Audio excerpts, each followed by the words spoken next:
Muy buenas tardes, señor jurado. Buenas tardes, asistentes.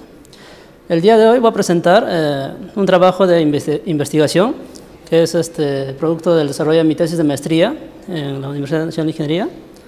Mi nombre es David Serván.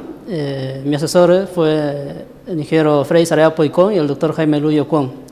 El modelo, la investigación se trata de un modelo multietapa para planificar la expansión óptima de la generación y transmisión eléctrica a largo plazo.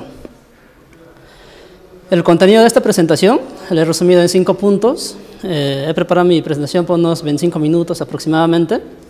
Voy a tratar el tema de la introducción, el planteamiento del problema, la metodología, el caso de estudio aplicado a nuestro país y finalmente unas conclusiones.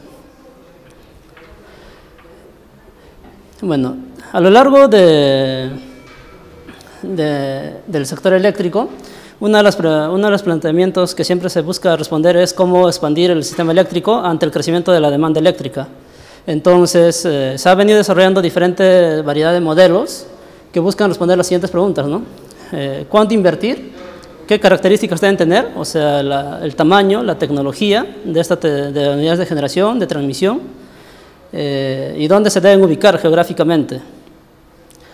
Generalmente, estos modelos se desarrollaron a partir de los años 50 y derivaron en modelos separados de la expansión de la generación eléctrica, de la expansión de la transmisión eléctrica y una planificación conjunta de generación y transmisión eléctrica. Y a futuro también se está viendo ya incorporar el tema de distribución por el tema de generación distribuida y entre otros aspectos como la previsión de demanda. Entonces, estos modelos usualmente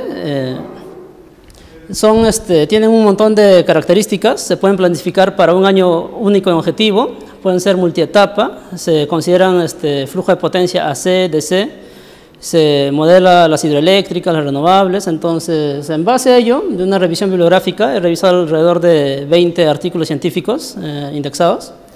Yo he resumido aquí los artículos más relevantes que me han ayudado a elaborar este modelo. En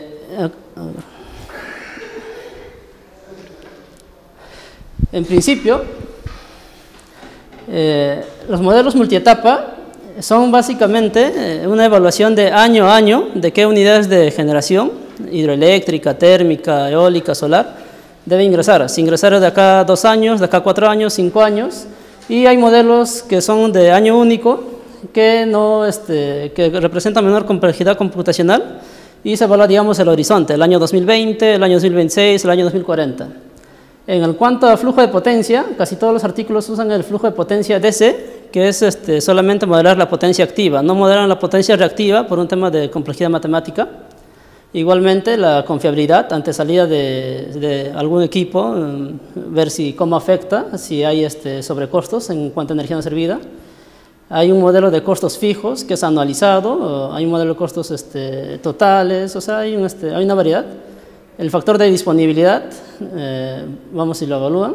Y un aspecto importante es que muchos de estos modelos no se aplican a casos reales, o sea, se aplican a redes eléctricas de prueba académicas que mayormente son, no sé, 80% térmicas y no evalúan, digamos, la parte renovable o la parte hidroeléctrica, que es un componente, por ejemplo, característico del CEIN. Y un tema de gran escala, o sea, si resuelven redes de 6 barras, de 24 barras, o sistemas eléctricos reales que pues tienen 100 barras, 200 barras en ese aspecto. Y el método matemático, bueno, acá sí hay una variedad. Entonces, viendo el planteamiento del problema en específico en nuestro país, viendo la estadística, a lo largo desde el año 95, incluso antes, acá podemos ver la inversión del sistema eléctrico, tanto en generación, transmisión y distribuidoras. Ha habido periodos pues, que invierten, en los últimos años por el crecimiento económico se han ido invirtiendo más, pero también tenemos un balance de oferta y demanda. Hubo periodos en los que creció más la hidroeléctrica, en los últimos años ya no tanto, y más, lo que se es conocido, se ha disparado más el tema térmico, pero todo esto no se ha ido planificando, sino se ha ido viendo la respuesta del mercado, dado que por un tema legal se deja de que la expansión de la generación sea una respuesta del mercado y la expansión de la transmisión sí sea planificada, como tenemos el caso del plan de transmisión. Entonces, esto ha habido que periodos con falta de inversiones, como en el periodo 2009-11, Periodos con exceso de capacidad, como lo estamos viendo actualmente, dicen, ¿no? Hay una sobreoferta eléctrica y todo, porque no se instaló más capacidad de la necesaria. Un desarrollo asimétrico de la transmisión, bueno, tenemos usuarios mineros en el sur y en el norte, pero mayormente se ha ido reforzando la parte centro, ¿no? Centro, Lima. Y la intervención del Estado en el incentivo de proyectos de generación eléctrica. En los últimos años, unos 3.000 megavatios, el Estado tuvo que intervenir para prever potencia. Tenemos en este caso el desarrollo del nodo energético sur peruano. Entonces, el problema de investigación le he planteado, ¿cómo planificar la expansión óptima de la generación y transmisión eléctrica a largo plazo mediante un modelo multietapa en el Perú del 2007 al 2040, ¿no?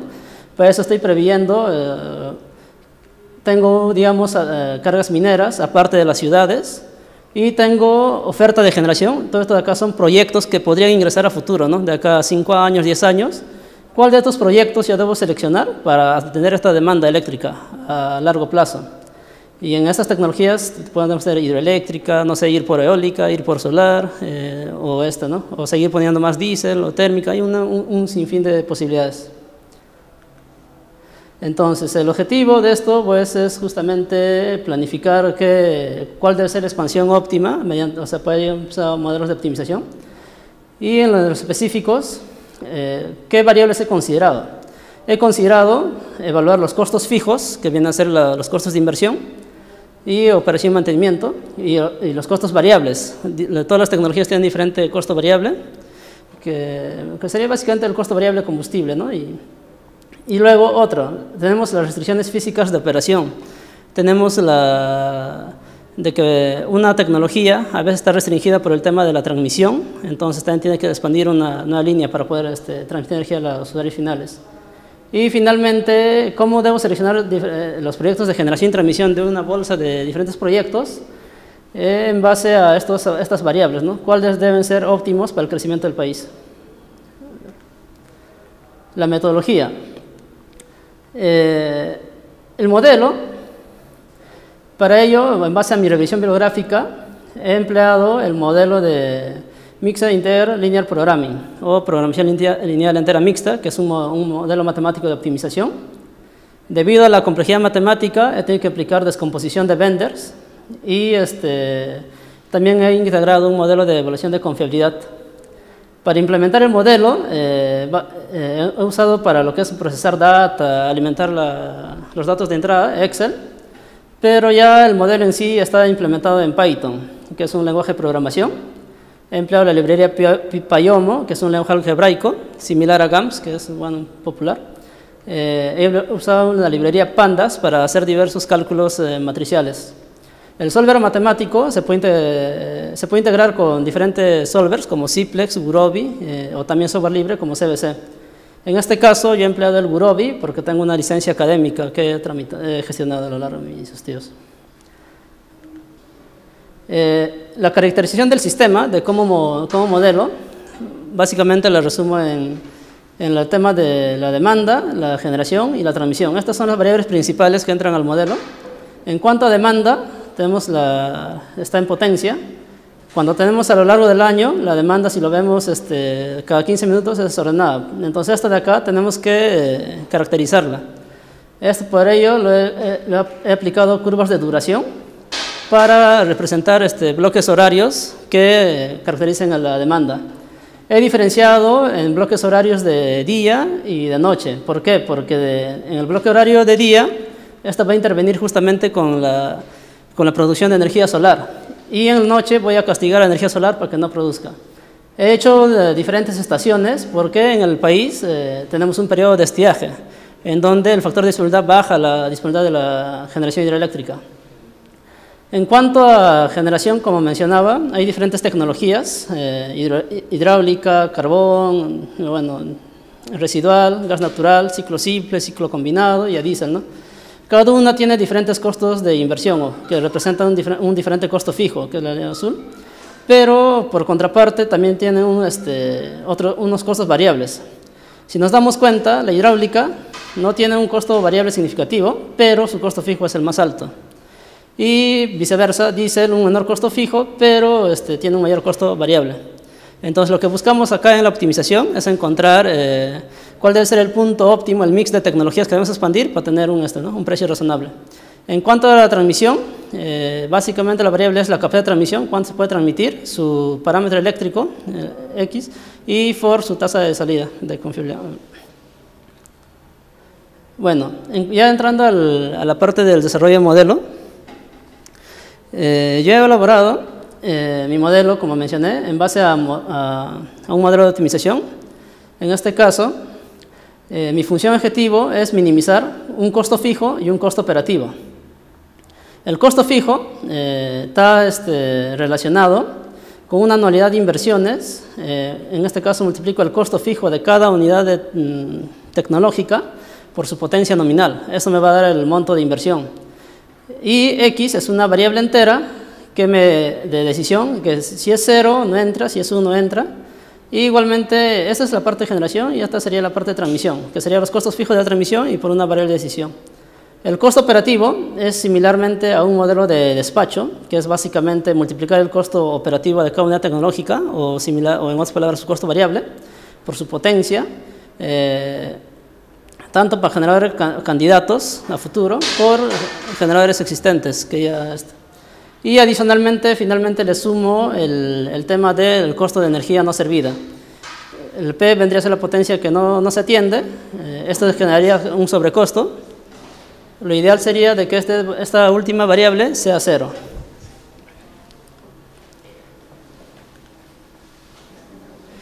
En cuanto a las restricciones de este modelo de optimización, la principal restricción viene a ser el balance de potencia, de flujo de potencia en una red eléctrica. Es decir, si yo tengo potencia que ingresa a una barra o subestación, debe ser igual a la carga y bueno, un balance también con las unidades de generación que inyectan energía.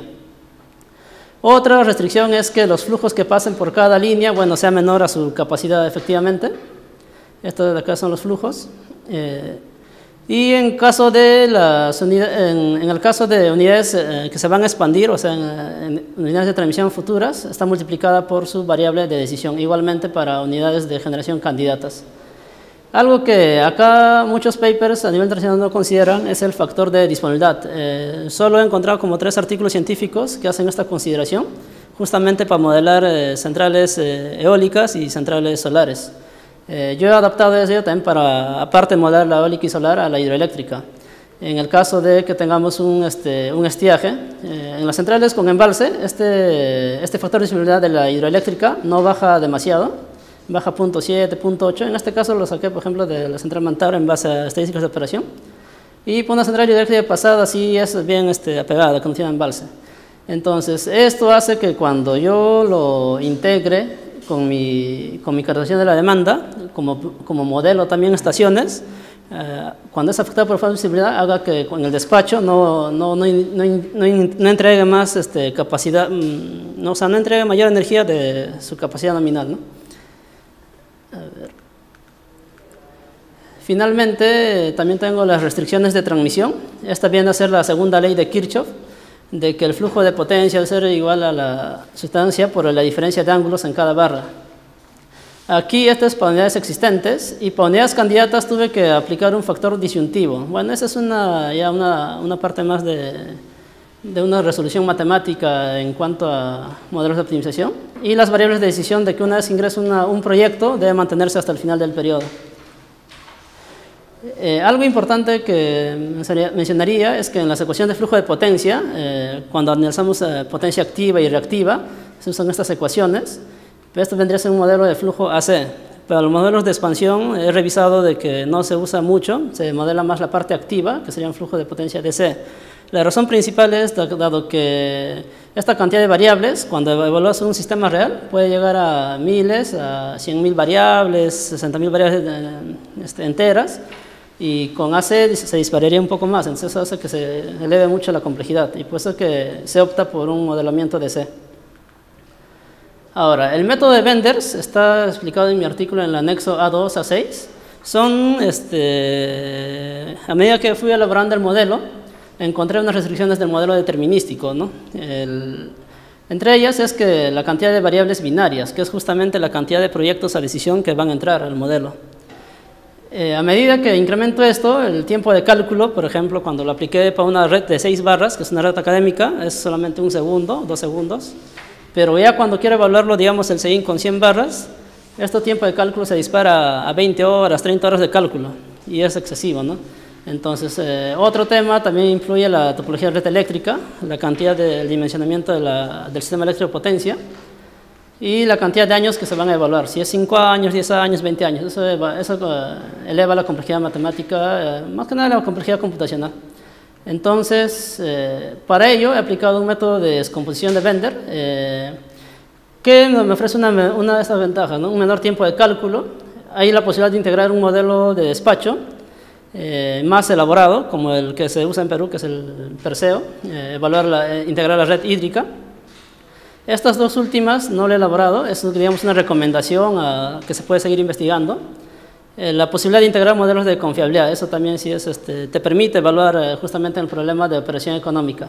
Entonces, el método de Bender lo que hace es, agarra un problema maestro, que son solamente las variables binarias, agarra un problema de factibilidad, hace una expansión previa, una vez que selecciona los proyectos que van a ingresar, verifica si los flujos de potencia, si es factible, ¿no? O sea, si hay una solución para ese planteamiento. Luego se verifica de que en el peor caso, así opere todas las centrales diésel, se pueda seguir suministrando energía a la demanda. Si se cumple ese caso, se continúa con el algoritmo, y si no se cumple, se vuelve a seleccionar otra tira de variables binarias de expansión de generación y transmisión. Y finalmente, en el último paso, se hace el problema de operación económica, que es otro tema que debería ser despacho, ya conocido los proyectos seleccionados. Entonces, una vez que se selecciona, se verifica, ¿no? Si viene a ser la tolerancia de error, de optimización. Si se cumple, se termina el algoritmo y ya tenemos qué proyectos deben expandir. Y si no se cumple, se vuelve a hacer un corte de optimalidad y se vuelve a iterar del problema maestro. Ahora, la validación del modelo. Como mencioné al inicio, hay un montón de modelos desarrollados internacionalmente en diferentes países. Entonces, yo he cogido papers recientes del 2014 y también otro del 2006, en el que han hecho una evaluación de redes de IEEE de 6 barras, 24 barras. Y también de 118 barras, pero el problema, es que en las redes 624 los autores muestran toda la data para poder replicar, digamos, su modelo, o sea, unas variables de entrada, una variable de salida, y yo lo que hago es verificar. Para las redes 118 barras yo lo he evaluado, pero no he podido, como los autores no han publicado toda la información, no he podido cotejar y dar por válido, digamos, ese margen de error. Ahora, mi error en el costo total, por ejemplo, este vendría a ser de la red de 6 barras, de línea azul viene a ser los resultados del autor. A medida que la demanda de este sistema eléctrico va creciendo, los costos total de inversión y operación van incrementándose. Mi modelo determinístico es la franja morada y el modelo con descomposición de Bender, la línea roja. Bueno, como verán, no hay mucho error. El margen de error es de 1.1%. En la red de 24 barras obtuve un margen similar de 1.88%, con lo cual he validado de que la optimización sea adecuada, la optimización matemática. Ahora, en el caso de estudio, ya he evaluado la red eléctrica nacional. He hecho una recopilación de información basándome en publicaciones de Sinermin y del COES. Básicamente la fijación tarifaria y el estudio de actualización del plan de transmisión 2007-2016, ¿no? Para coger los datos. En base a esos datos, yo también he evaluado con este modelo de optimización. Y he simplificado el SEIN, dado a la cantidad de variables. Lo he simplificado a 100 barras, muy similar a lo que se usa en la fijación tarifaria. Ahora, he hecho estas simplificaciones, por ejemplo, cuando tengo este tipo de esquema unifilar, donde todo el grupo de generación entrega esta barra, y digamos tenemos 4 líneas paralelas, lo he simplificado a una sola, pero manteniendo sus parámetros eléctricos equivalentes, ¿no? Haciendo un parámetro eléctrico equivalente. Y lo mismo, de esta manera me evito estar creando variables de un nuevo transformador, otra nueva barra, ¿no? Entonces he ido reduciendo variables, siempre y cuando sean radiales, ¿no? Ahora, los generadores, he emulado 129 generadores. 50 unidades de generación candidatas. La transmisión igual, 134 líneas existentes y candidatas 73, tanto en 500 como en 220 kV. Básicamente mi modelamiento ha sido en 220 y 500. En cuanto a los escenarios, he evaluado una variedad de escenarios, un poco con la... Todo el dato que he recopilado fue a finales del 2016, este trabajo lo he elaborado el año pasado. Entonces, he planteado variables endógenas y variables exógenas. Las variables endógenas pueden ser políticas que el país sí puede decidir, tiene decisión de cómo planificar. En cambio, las exógenas no tenemos mucha decisión debido a la incertidumbre y a su propia característica. Endógena, por ejemplo, la decisión de construir el gasoducto sur peruano para generación eléctrica, ¿no? Solo como se ha ido planteando. O como podemos hacer que no se construya el gasoducto y qué proyectos hidroeléctricos, eólicos, solares deberían sustituir para seguir atendiendo a la demanda. He considerado la condición de precios de gas natural. Como sabemos, en el país hay un subsidio a la generación, pero ¿qué pasa si, digamos, esos precios se liberan al precio internacional de Henry Hub? Todas estas simulaciones fueron básicamente escenarios extremos, conversados con mis asesores. Y igualmente, ¿qué pasa si planifico las centrales renovables, eólica y solar, poniéndole límite, ¿no? Límite, en este caso, restricción de la parte eléctrica, de la máxima penetración renovable al CEIN. ¿Y qué pasa si no le considero el límite, ¿no? ¿Hasta cuánto podría ingresar este tipo de centrales? He modelado en cuanto a variables exógenas, como menciono, la proyección de la demanda. He hecho 3 proyecciones. La proyección base es, he cogido la del plan de transmisión. Le he hecho un más 10% para arriba, un menos 10% para abajo. He hecho 3 escenarios. La disponibilidad de recurso hídrico, un escenario de hidrología húmeda, media y seca. Y costos de capital renovable. En este caso, en cuanto a energía renovable, los costos de inversión están cayendo, ¿no? Pero hay diferentes proyecciones. Hay proyecciones de la IEA que son más conservadoras y, por ejemplo, hay proyecciones de la IRENA que son más drásticas, que te dicen que van a bajar por debajo de $600 el kilovatio. Entonces, en total, cada caso, he planteado esta matriz de casos, del caso 1 al caso 8, justamente en base a variables endógenas. Y tengo 8 casos de estudio. Y cada caso, como estos son 3 escenarios, 3, son 27 escenarios, en total he evaluado 216 escenarios para ver cómo se podría comportar la expansión del CEIN. Bueno, detallando un poco en generación, estas son las referencias que he empleado, fijación tarifaria, resultados de la cuarta subasta RER. Pero acá he empleado los proyectos, o sea, no adjudicados. ¿Por qué? Porque ya tienen un estudio de ingeniería, ¿no? ¿Qué pueden o no pueden ingresar, no? Esa es la pregunta. Publicación de IA y IRENA, estas son, por ejemplo, los costos de inversión. El IA, por ejemplo, para la línea celeste que es eólica, me dice que no va a decaer mucho los costos de inversión. Pero el IRENA sí me dice que va a decaer, digamos, hasta 1.400, ¿no? Solar igual va a ser la que tiene más decaimiento. Entonces, yo he hecho 3 escenarios para cada uno de esos. Estos son el resumen de proyectos que yo he candidatos, o sea, 17.000 megas. Esta recopilación, como también la saqué del mismo COES del plan de transmisión, de su anexo de futuros de oferta, ¿no? O sea, no van a entrar los 17.000 megas, ¿no? Si no van a entrar, no sé, 5.000, 6.000, depende. Hay que ir, justamente el modelo lo que hace es seleccionar qué proyectos se van a entrar, ¿no? En dónde y en qué tecnología.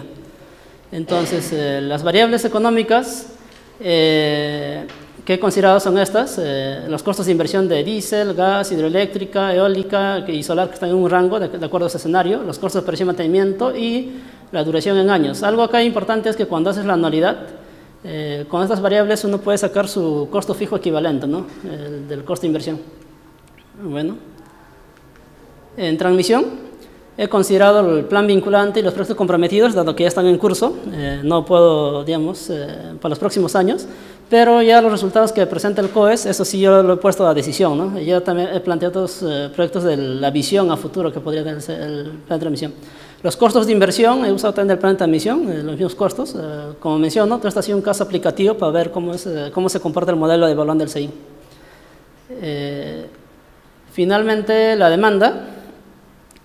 Igual he tomado 3 escenarios planteado. El primero es idéntico al del plan de transmisión y estas son las variantes a 10% más o 10% menos. Eso es modelado con el mismo modelo, MCE, un PBI de 3.6%. Y como mencioné al inicio, para cada año he hecho una caracterización de la demanda en 24 bloques horarios que diferencian estaciones y diferencia entre día y noche justamente para el tema de energía solar. Y bueno, he tenido estos resultados de expansión de generación. Cada uno de estos viene a ser los 8 casos, el caso 1, 2, 3, 4. Entonces, dado al paquete de proyectos que hay, mayormente están en el sur. Entonces, las conclusiones principales que puedan ser diferentes casos, dado que cada caso podría ser como una política de expansión, pero ¿por qué? Porque no se controla una variable endógena, ¿no? Construir o no construir el gasoducto, por ejemplo, ¿no? Entonces, por ejemplo, ¿no? Si no se opta por construir el gasoducto sur peruano, la opción que ha salido más viable es sustituirla con hidroeléctricas. Si se liberaliza el precio del gas natural al precio internacional, bueno, sale hidroeléctricas, eólica, solar. O sea, no se llega en los escenarios a seguir usando gas natural, por ejemplo. Si no se limita las energías renovables, o sea, si decimos, no, ya entren todo lo que pueda y no le decimos que la máxima penetración renovable es 15% de la demanda total o 20%, tal como está publicado en estos estudios eléctricos, los eólicos solares entran antes que hidroeléctricas, ¿no? Entran lo más que puedan y ya por un tema de confiabilidad entran hidroeléctricas. Si yo tengo un escenario construyendo el gasoducto y mantengo el precio actual, ahí sí necesitaríamos ingresar 800 megavatios más adicionales de gas natural, ¿no? En el sur. ¿Eso por qué? Porque parte de esto, cuando evalué el gasoducto, se ha planteado, siempre se ha hablado en charlas de que podemos usar el 70% del gasoducto para electricidad y el otro 30% para otros usos, ¿no? Como GNB o ¿no? Distribución de gas a casas. Entonces, cuando lo vemos desde ese punto de vista, ya con el gasoducto no energético sur peruano que está planteado, no se llega a la capacidad total, a ese 70%. Después es que, ya que hay una inversión de gas, bueno, es aprovecharlo ahí, ¿no? Diésel me entra como reserva fría en todas las zonas, pero este es para cumplir el margen de reserva operativo, ¿no? O sea, no en el despacho, no llegan a operar. Voy a mostrar el despacho. Más o menos estas son las proyecciones para cada caso. Hay escenarios, bueno, que sería, digamos, con gasoducto sur peruano, limito las renovables y mantengo el precio de gas natural subsidiado. Entonces, acá vamos a ver que el gas natural, en la expansión óptima, el gas natural va a seguir manteniendo su porcentaje, ¿no? Veíamos, por contraparte, tenemos un escenario extremo, que sería los precios se llevan al precio internacional, o sea, ya estamos llegando a $8, $9 por millón de BTU. No hacemos una planificación con límite RER, o sea, damos posibilidades, dejamos que ingresen, y no hacemos el gasoducto, ¿no? En este caso, por ejemplo, opta por construir más hidroeléctricas y abrir paso a centrales renovables. Y se sigue suministrando, se sigue abasteciendo la demanda del SEIN. Entonces, ahora, de acuerdo a estos despachos, o sea, son diferentes opciones, cada uno vendría a ser, digamos, una política como país, una política energética. Todo esto no solamente es verlo en cuanto a parte técnica, ¿no? Tiene un poco de costos. Entonces, justamente estos costos ya son los costos de la función objetivo, de la programación matemática. Si yo mantengo el precio de gas natural, más o menos sale entre 9.200 a 9.300 millones de dólares en todo el periodo. Esta viene a ser para los 8 casos su evaluación, pero, o sea, en costo global se mantiene en ese orden, pero varía la estructura de costo operativo con costo fijo. Por ejemplo, en este caso sería con GCP, el costo operativo es un poco alto, pero el costo fijo no necesita muchas inversiones. Pero, digamos, el otro caso extremo, en el otro caso extremo, en caso 8, sí tendríamos que hacer mucho más inversiones en energía eólica y solar, y bueno, tiene un costo operativo. Ahora, cuando se hace el precio liberalizado, estaríamos hablando de 12.000 a 12.500 millones de dólares. Eso es porque si uno de los principales componentes o variables que altera el modelo es el costo variable de gas natural, ¿no? Si pasamos de hablar de $3 por MMBTU a $9, ya altera el resultado y por eso también sube ese precio. Ahora, otra conclusión que llegué aparte de esto es que si construimos GCP y no construimos GCP, nos sale un orden de 9.000 millones de dólares. No hay mucha diferencia.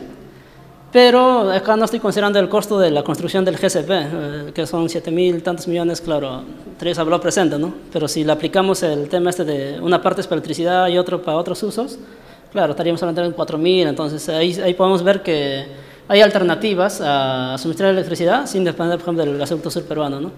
Entonces, y eso es porque el país tiene, bueno, diversidad de posibilidades en cuanto a recursos energéticos. Ahora, en cuanto al consumo, igualmente para los diferentes escenarios, me vota cuánto de gas se va a consumir o se va a requerir para el escenario. Bueno, finalmente, para culminar mis conclusiones, se ha desarrollado un modelo de optimización energética para el sector eléctrico que puede ser aplicado, ¿no?, a la expansión de la generación y transmisión eléctrica de manera conjunta y es posible hacerlo a gran escala, ¿no? Con la aplicación del modelo, la expansión de sistemas conjuntados se obtiene una solución de portafolio óptimo de proyectos de generación y transmisión que deben promover según cada caso, ¿no? O sea, ya depende de cada caso que uno evalúa, de las premisas que uno considera al ingresar al modelo, ya uno ya puede establecer, puede ser parte, una previa para establecer una política energética.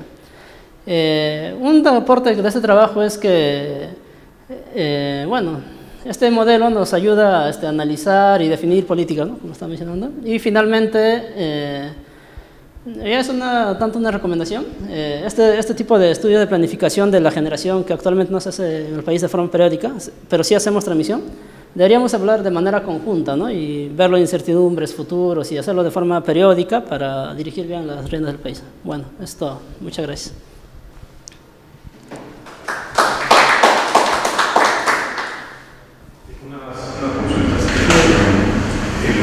El esquema, el caso práctico, el caso de estudio es hasta 2040. Sí. Y hay una pregunta. Se supone que planifica la generación hasta el año 2040, hay un escenario que indica gas natural. El gas natural, tienes la información hasta cuánto es la capacidad de una reserva para poder utilizarlo después de 2040. ¿O no, ese escenario no o sea,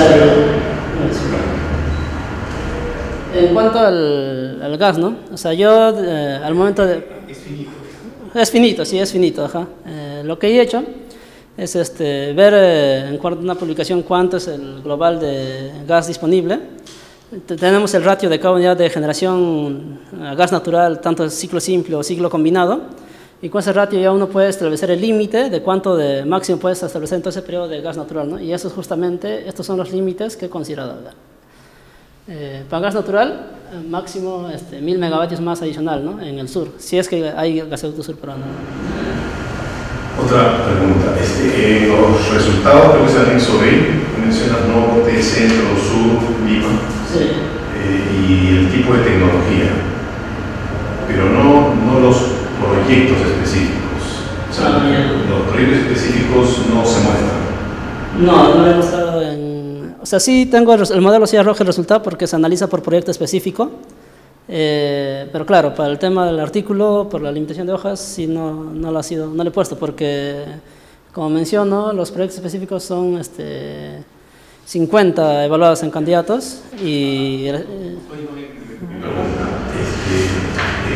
plan de transición, el plan de generación, está sobre la base, digamos, sobre todo de los proyectos de generación que están en cartera. Sí, sobre los que están en cartera. Ahora, si tratamos de optimización de la generación y la transmisión, si bien es cierto abordas el tema de demanda, pero se optimiza la generación y la transmisión cuando se genera justamente la demanda. Sí, cuando hay... Entonces, si nosotros fijamos como puntos fijos estos proyectos de inversión, que en cierta manera son propuestas para favorecer a los inversores, de tal manera que una menor inversión y un mayor retorno.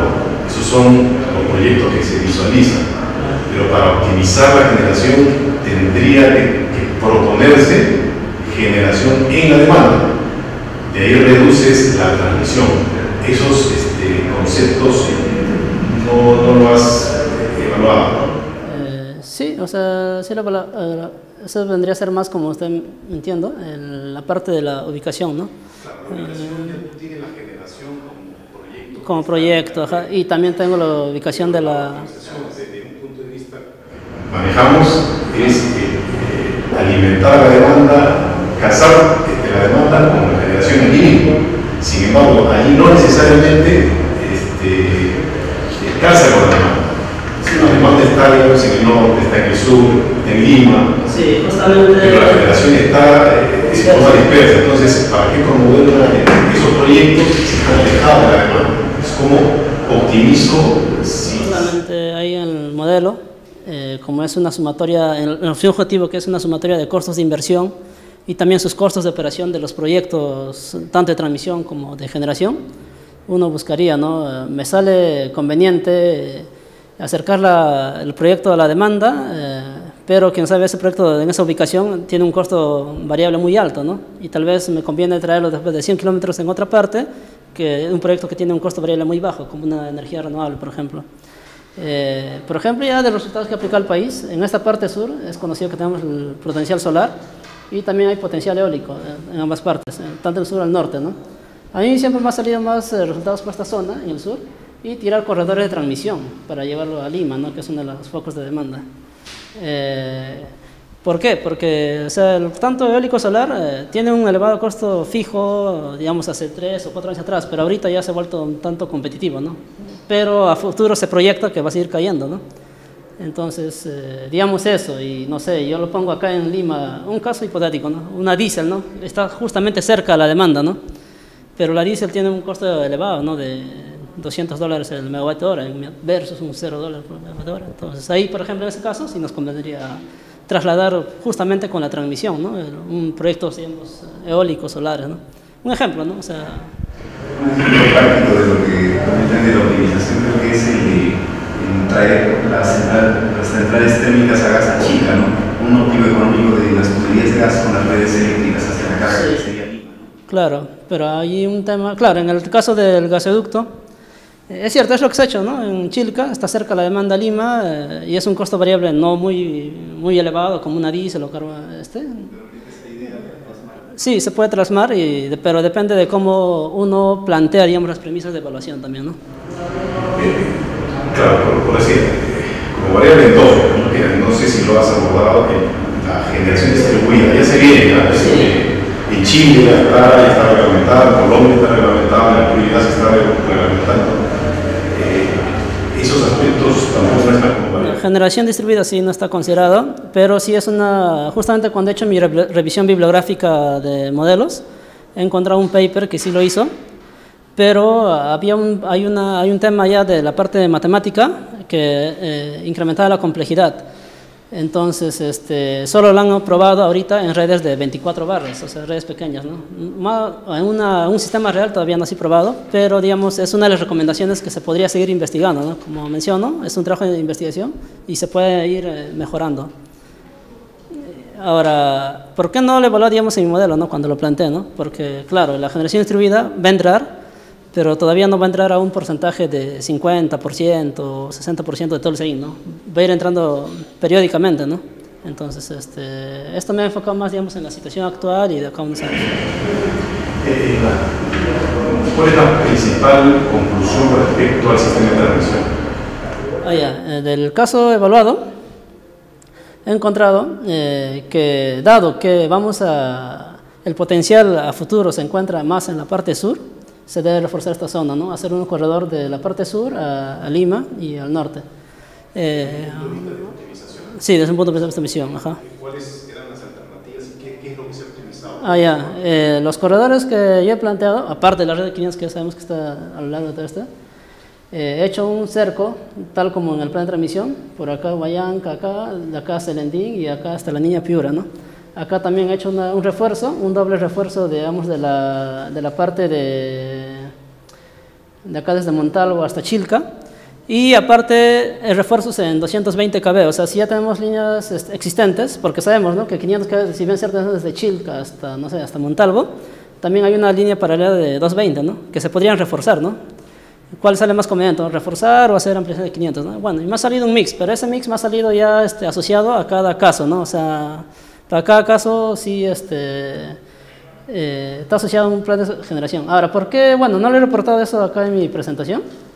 Es dado que cuando vemos el costo de inversiones, más o menos el 60-65% de la expansión total del sistema eléctrico va a la parte de generación. La parte de transmisión representa entre 7 a 10% del costo global. Yo lo diría que más es que cuando veo estas expansiones, como que la generación predomina al momento de optimizar, ¿no? Y la transmisión ya es el complemento para poder hacer factible esta generación. El crecimiento que se plantea a partir de acá al 2040 va a ser similar a los años pasados, pero porcentualmente el crecimiento de la demanda. Bueno, ha sido, he considerado una demanda base del plan de transmisión y es un poco más desacelerada, crece a tasas de 4 a 5%.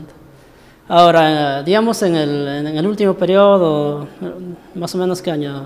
2009 a 2014 o 13, hemos crecido a tasas de 7, 8, 9%, ¿no? Está muy asociado con el crecimiento del PBI.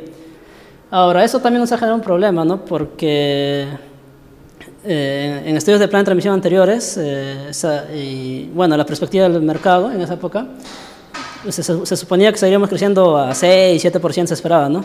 Y eso ha hecho que ingrese bastante generación al país, ¿no? Y ahorita hay una crisis en el mercado mayorista por esto, ¿no? Por un tema de costos, ¿no? El costo marginal ha decaído bastante, está por los $20, $14, ¿no?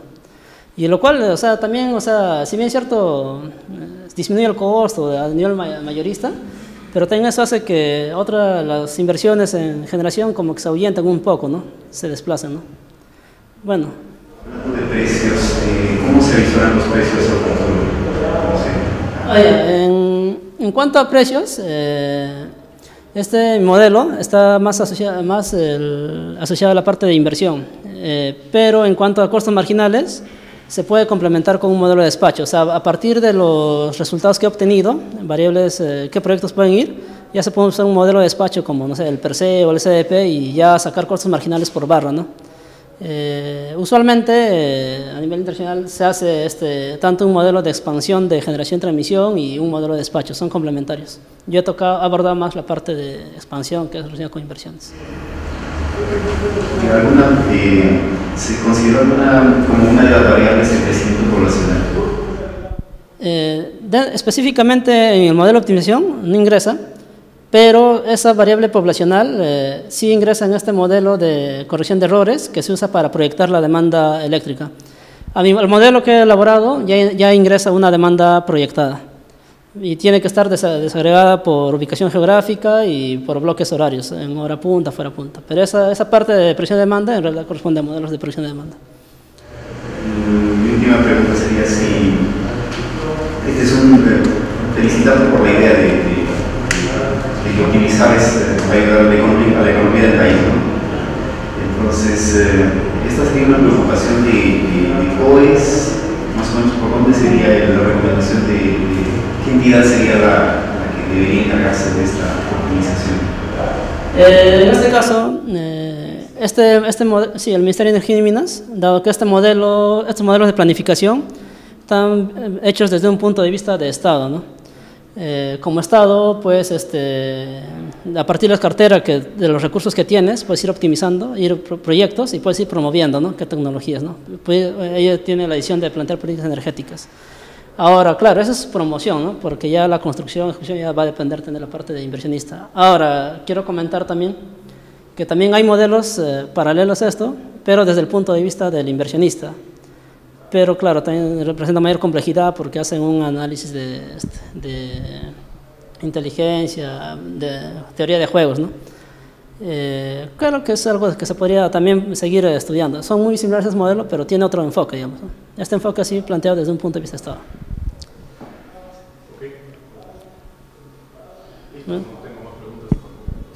Bueno, muchas gracias por este tiempo.